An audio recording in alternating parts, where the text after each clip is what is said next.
হলো ওরা চারটে স্টেপ থাকে, যার মধ্যে প্রথমটি হলো রিডিউস মানে হলো কমিয়ে আনা না।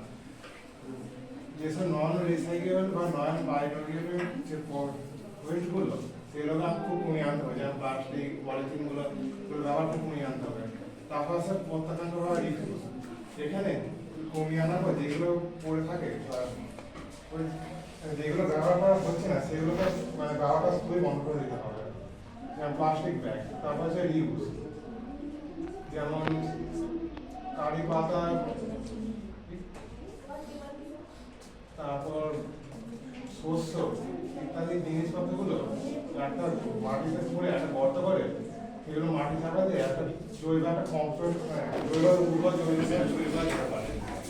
রিসাইকেল এই জিনিসগুলো ওয়েস্ট পেপার বা কাগজপত্রগুলো যেগুলো ব্যবহার করা হচ্ছে সেগুলো পুনর্বার ব্যবহার করা যেতে পারে, বা যেগুলো মধ্যে পড়ে যাওয়া মেঘা বা ব্যবহার করছে সেই মেঘাগুলো বা কাজগুলোকে বলি আর নতুনভাবে ব্যবহার করতে পারে।